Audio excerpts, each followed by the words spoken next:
आए आए सकले आए ओ तोरा छुटे छुटे आए आए आए सकले आए ओ तोरा छुटे छुटे आए कमली वालार मधुर तालाय टुनटुनिरा खाय देखो देखो कमली वालार मधुर तालाय टुनटुनिरा खाय हेले दुले पेखम तुले हेले दुले पेखम तुले उड़े उड़े आए आए आए कमली वालार मधुर थालाय टुनटुनिरा खाय आए आए सकले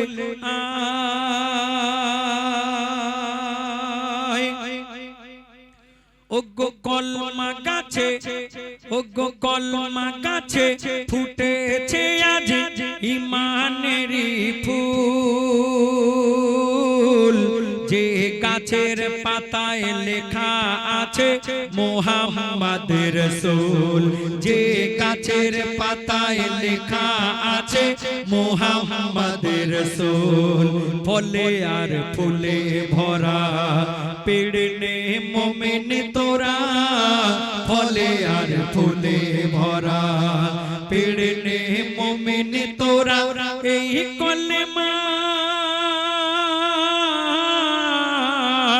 ওগো এই কলেমার ভেদ বুঝিলে এই কলেমার ভেদ বুঝিলে আল্লাহ পাওয়া যায় আল্লাহ পাওয়া যায় কামলি ওয়ালার মধুর থালায় টুনটুনিরা খায় এই আর বেশ কিছুদিন পরে আমাদের মধ্যে রোজা এক মাস আর কিছুদিন বাকি এই রমজান মাসের রোজা আমাদের মধ্যে আসবে আমরা ম্যাক্সিমাম চেষ্টা করব ইনশাআল্লাহ সবাই রোজা রাখা আবার এই রোজার সময় দেখবেন অনেক মানুষ দিনের বেলায় লুকিয়ে লুকিয়ে খায় আর বাইরে গিয়ে শুধু থুতু ফেলে বলে রোজা করে আছে রাগ করবেন না আমাদের মধ্যে অনেক বাড়ির বউরাও আছে চুরি করে খায় আর পাড়া প্রতিবেশীর কাছে শুধু থুতু ফেলে এই রমজান মাসের রোজা যারা রাখবে না নামাজ হলো সবথেকে বড় ইবাদত তারপরে রোজা এই রমজান মাসে রোজা যারা ছেড়ে দেবে একজন একটা বাড়িতে একটা টিয়া পাখি ছিল সে রমজান মাসের প্রথম রোজার দিনে কি বলছে শুনুন ও গো খাঁচার ভিতর টিয়া পাখি মিটি মিটিয়ে কয় ও গো খাঁচার ভিতর টিয়া পাখি মিটি মিটিয়ে কয় কি বলে ও গো খাঁচার ভিতর টিয়া পাখি মিটি মিটিয়ে কয় রমজানের ওই রোজার শেষে ইফতারের সময় ও গো রমজানের ওই রোজার শেষে ইফতারের সময় বলে আমি এক কবলা আমাকে দাও না ছোলা বলে আমি এক কবলা আমাকে দাও না ছোলা আমি রোজা খুলে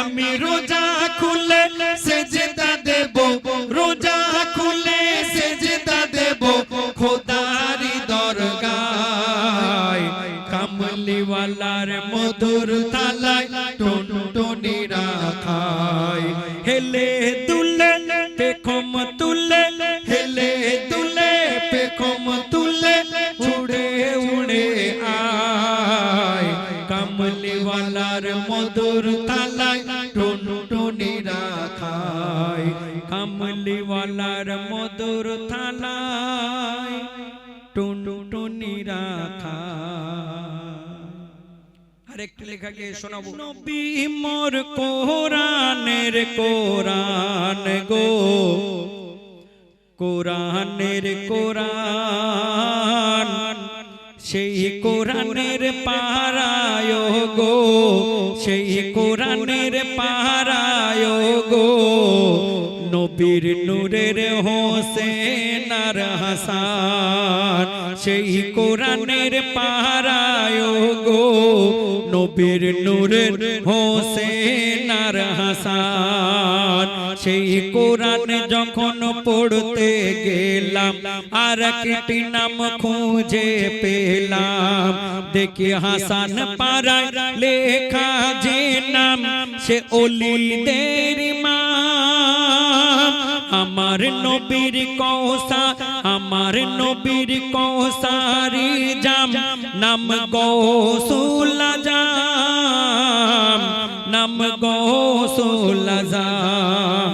নবী মোর কোরআনের কোরআন গো, কোরআনের কোরআন, সেই কোরআনের পারায় গো নবীর নূরের হোসেন আর হাসান। আমরা, আমার লেখক লিখলেন, আমরা অনেকে দেখবেন পীর ওলিদেরকে ভালোবাসি, আমরা নামাজ পড়ি, আমরা রোজা রাখি, আমরা হজ করি, আবার আমরা পীর ওলি ইমাম হোসেনকে আমরা ভালোবাসি। আমার লেখক লিখলেন আহলে বায়াত পাঞ্জাতনের একদল শত্রু আছে।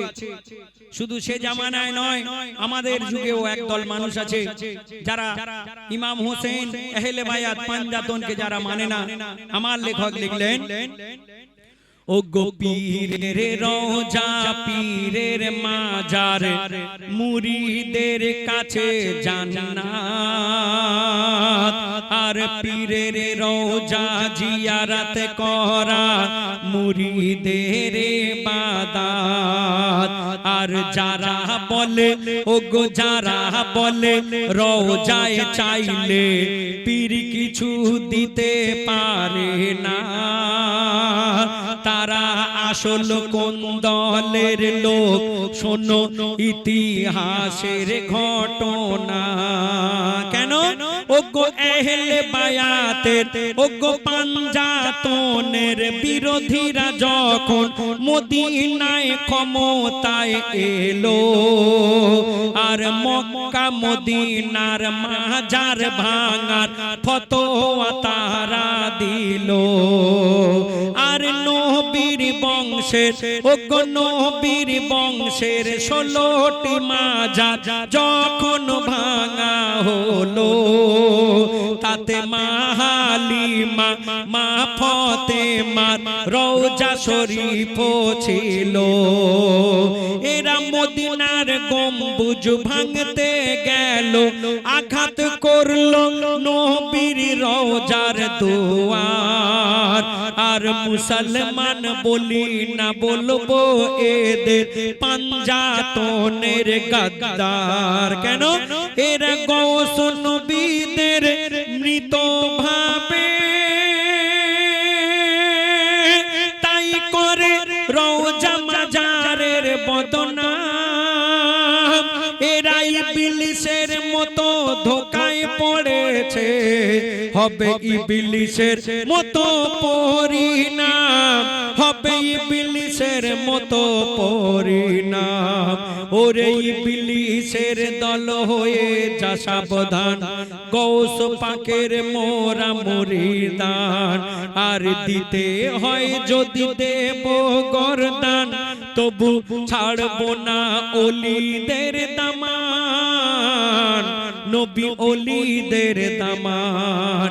নবী মোর কোরআনের কোরআন গো, কোরআনের কোরআন, সেই কোরআনের পাহারায় গো নবীর নূরের হোসেন আর হাসান। তারপর আরো একটি ছন্দ আমার লেখক লিখলেন, আমার নবী এই দুনিয়ার মধ্যে ইসলাম প্রচার করেছিলেন, আমার নবী এই দুনিয়ায় ইসলাম প্রচার করেছিলেন। আমার নবী পরে এই ইসলামকে যারা আগিয়ে এনেছিলেন, ইসলামকে যারা এই দুনিয়ায় প্রতিষ্ঠিত করেছিলেন, আমার লেখক লিখলেন ওগো কত সুন্দর কত পবিত্র নবীর রেখে যাওয়া দিন ইসলাম। আর 1400 বছর ধরে ইসলাম প্রচারে হয়েছে কত সংগ্রাম। আর নবীর সাহাবী আর আল্লাহর ওলিরা দুনিয়ায় ইসলাম ছড়িয়ে দিয়েছে। আর ভারতের বুকে দিন ইসলামকে খাজা মঈনুদ্দিন এনেছে, আমার খাজা বাবা এনেছে। আজকে দেখবেন আমাদের মধ্যে অনেক মানুষ আছে যারা পীর ওলিদেরকে মানে না। এই ভারতের মুসলমান আমরা আজকে আজান শুনতে পাই, আমরা আজকে কোরআন পড়ি, আমরা ইসলামকে পেয়েছি কার ওসিলায়? সে হলো আমাদের আজমিরের খাজা বাবা। তাই আমার লেখক লিখলেন, ও গো ভারতের বুকে দিন ইসলামকে খাজা মঈনুদ্দিন এনেছে। কেন? ও গো আমার নবীজি খাজাজিকে, আমার নবীজি খাজাজিকে স্বপ্নে এসে হুকুম দেয়। কি বলে? বলে হিন্দের ইনসান বড় পেরেশান, বলে হিন্দের ইনসান বড় পেরেশান, যেন হিন্দে ইসলাম পৌঁছায়। তাই খাজা যদি না, ও গো খাজা যদি না আসতো ভারতে, বলো মোদের কি হতো? কোন মন্দিরে বসে ঘন্টা বাজাতাম মোদের পূর্বপুরুষের মতো। কোন মন্দিরে বসে ঘন্টা বাজাতাম মোদের পূর্বপুরুষের মতো। কেন? ও গো মোর, ও গো খাজা বড় পীরের মতো, মোর খাজার হাতে হয়েছে লাখো লাখো মুসলমান। যেন এক বাঁধনে দুজন বাঁধা, যেন এক বাঁধনে দুজন বাঁধা, খাজা আর গৌসুল আজম, খাজা আর গৌসুল আজম। মোর গৌস হলো পীরের রাজা, হিন্দের রাজা আমার খাজা। এদের গোলামি করো তুমি, ও গো তানবীর কালাম, ও গো তানবীর কালাম। নবী মোর কোরআনের কোরআন গো, কোরআনের কোরআন। সেই কোরআনের পারায় গো নবীর নূরের হোসেন আর হাসান।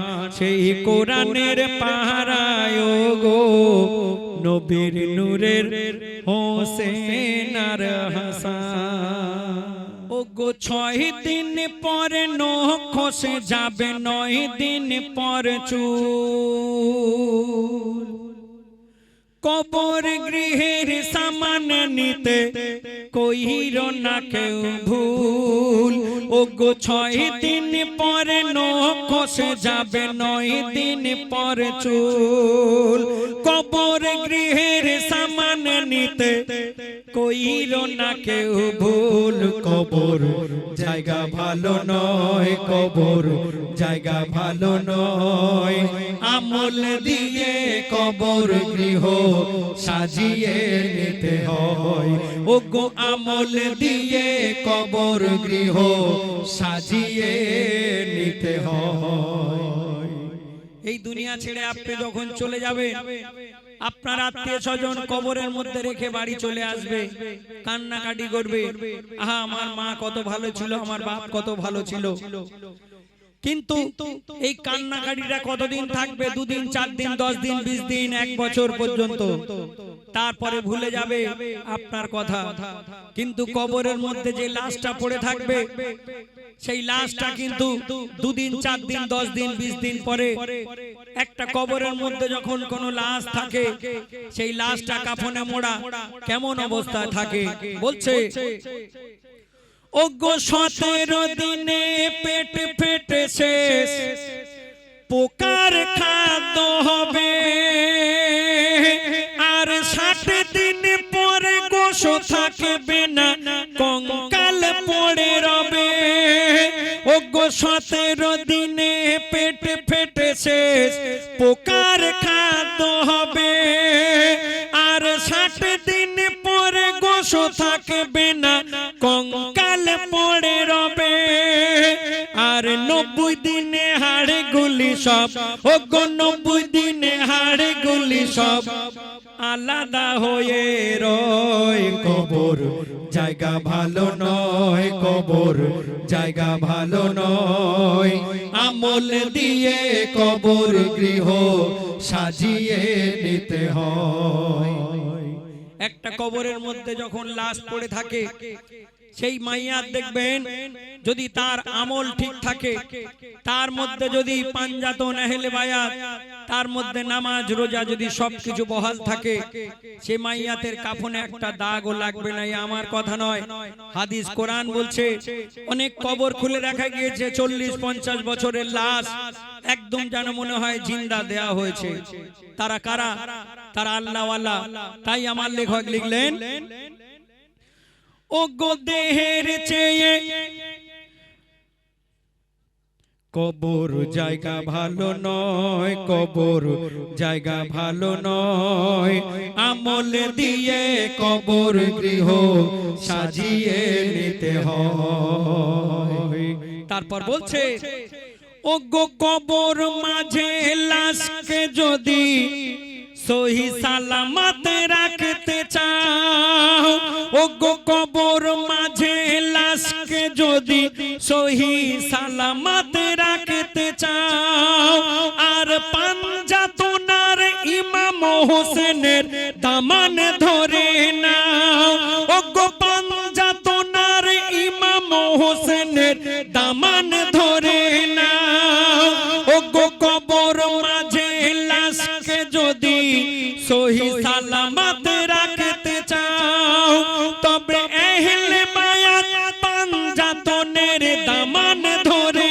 নাও কেমন হামান কারণ নমরুদের মতো ও গো সাদ্দাত ফেরাউন নমরুদের মতো দিও না পরিচয় কবর জায়গা ভালো নয় কবর জায়গা ভালো নয় আমল দিয়ে কবর গৃহ সাজিয়ে নিতে হয় ও গো 6 দিন পরে নখ খসে যাবে 9 দিন পরে চুল কবর গৃহের সামান নিতে কইরো না কেউ ভুল কবর জায়গা ভালো নয় কবর জায়গা ভালো নয় কবর জায়গা ভালো নয় কবর জায়গা ভালো নয় ও জানা কে জানো ও খোদার প্যারা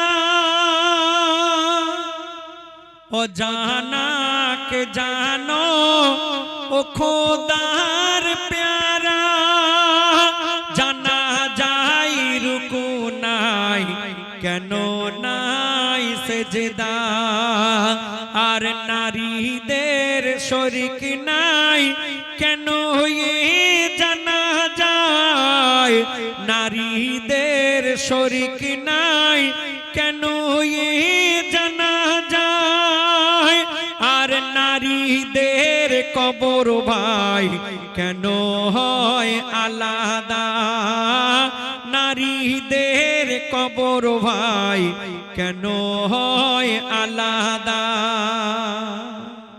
আমরা দেখবেন যখন কোনো মাইয়াতকে আমাদের মহল্লার মধ্যে যখন কোনো মাইয়াত হয়ে যায় মাইয়াত দেখবেন মসজিদে হেঁকে দেয় ওই মানুষের মাইয়াত হয়ে গিয়েছে তার জানাজার নামাজ হবে এই সময় আমরা জানাজার নামাজের জন্য সবাই উপস্থিত হই কিন্তু এই জানাজার নামাজ শুধুমাত্র পুরুষরা পড়ে জানাজার নামাজ কোনো মেয়েদের পড়া যাবে না মেয়েরা পড়ে না কিন্তু এখানে যত মেয়েরা আছে আমার তো মনে হয় কেউ মনে হয় একজনও মনে হয় জানে না যে মেয়েদের জানাজা কেন পড়া নিষেধ আমার নবীর জামানায় কিংবা তারও আগে মেয়েদের জানাজার নামাজে পুরুষদের পাশাপাশি মেয়েরাও উপস্থিত হতো, মেয়েরাও জানাজার নামাজ পড়তে পারত। কিন্তু এই মেয়েদের জানাজার নামাজ পড়াটা কবে থেকে নিষেধ হলো আর কেন হলো আমরা অনেকে জানি না। আমার লেখক লিখলেন, ও গো নবীজির জামানায় নামাজও জানা যায়, নারীদের শরীকের প্রমাণ পাওয়া যায়। কোথায়? এক মসজিদের মাঠে দেখো একে জানা যায়, জননী আয়েশা সেখানে শরীকি হয়। কেন? ওগো খলিফা ওমর তার জামানায় এ নিয়ম তিনি বাতিল করে দেয়। কেন?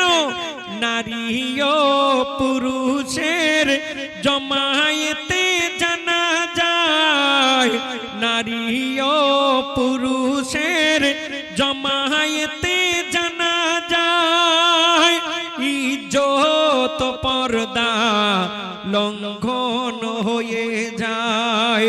অজানাকে জানো ও খোদার প্যারা, জানা যায় রুকু নাই কেন নাই সেজদা।